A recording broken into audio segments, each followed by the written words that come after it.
I did a stint on that Mike Isatel's app, and I'm not gonna lie, it was good. There was parts of it I liked. It was essentially an expensive logbook. Like, it was asking you how it was, how painful it was, and you felt like you're always downplaying it for a start, because you're a bit like, well, it was kind of painful. You know, like your joints be a bit sore or whatever. You're like, well, kind of painful. And then, like, it was clever enough to say, you know, you need to dial it back. But I was like, the amount of volume it was asking me to do in the end, I was like, who's this for? Who's doing this amount of volume? What am I in the gym, 6 hours? Like, come on. Like, you want me to do 4 sets of this, 4 sets of this, 4 sets, 5 sets of this? It was like asking you to do 6 sets of bench press. I'm like, come on. What are we doing? Why am I doing 6 sets? It's all working sets as well. I'm like, and what made it worse, right? And this was what made it funny, is Jared Pennyfeather, or Jared Feather, or whatever his name is. I'm sure it's Jared Feather. He said, you know, if your coach is asking you to do 21 sets to 21 working sets, you need to get a different coach. And then on the app, it was like asking me to do like 6 sets on just bench press to failure. I'm like, bro, come on. I was like, this is bullshit. Like, no one's doing that.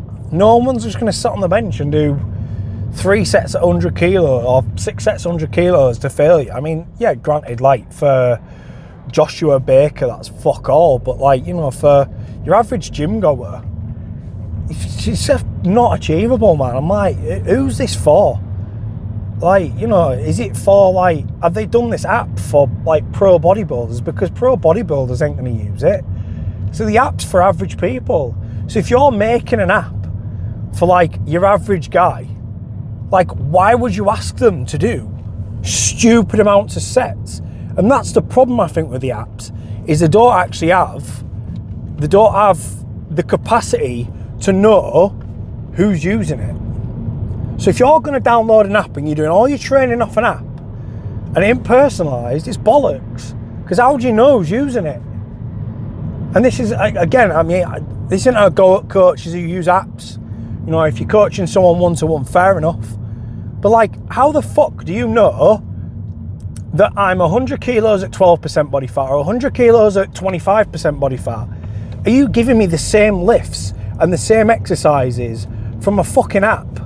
Because in that case, then we're fucking pissing up a wall here. Because the guy who's 100 kilos at 12% body fat versus the guy who's 100 kilos at 25% body fat has got a lot more musculature. He's got a lot more, well, maybe he has less, he recovers less, or he recovers more. I have no idea how the fatigue situation actually works.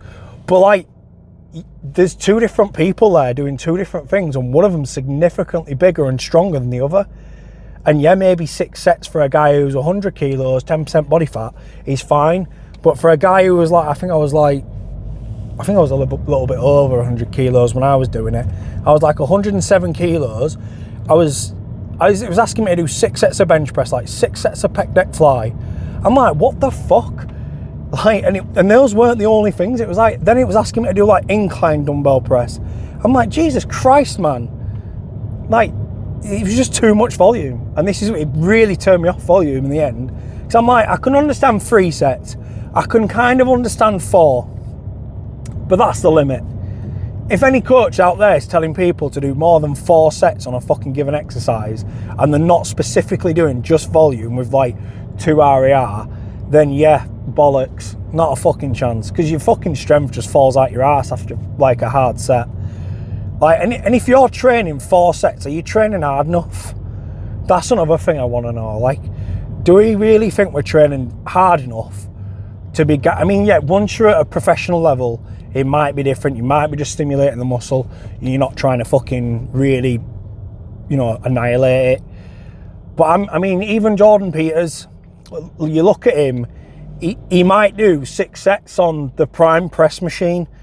But you can bet your ass he's not doing 6 sets of the same weight on the same pin on the prime machine. He's doing it on different plates. He's doing it on different settings to make it easier at lockout, to make it easier at different parts of the movement, because those are the parts he's struggling with. So he loads up like higher at the top.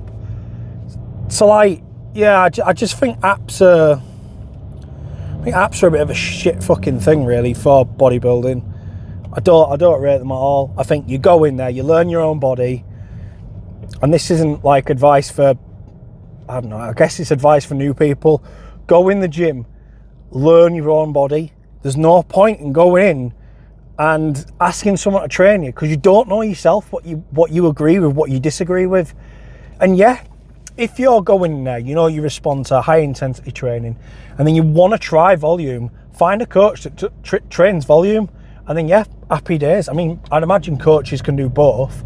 But like for me, I'd want to know what I can do.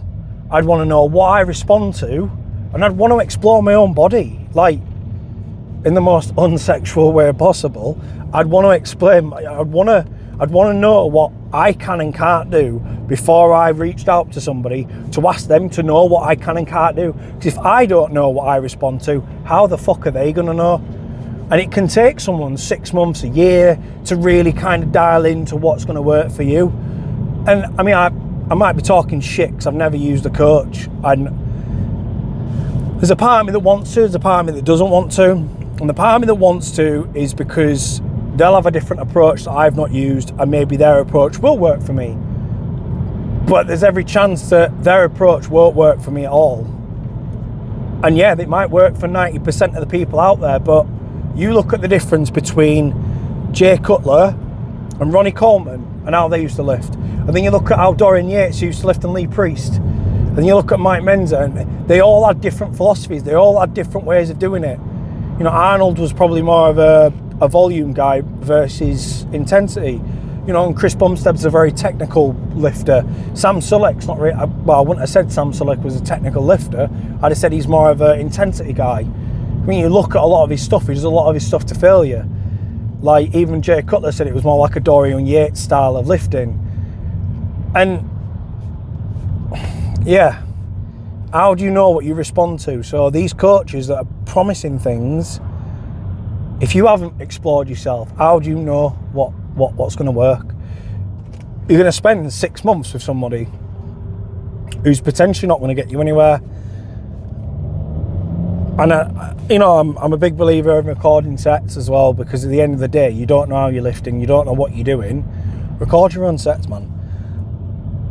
I know it's scary to do, and you don't have to post it, but to come back and look at these sets, look at the reps, look at the sets, and what has changed in the last year, last 2 years, I said there's value in that, man. There's value in it. You know, record your sets. And I mean, for me,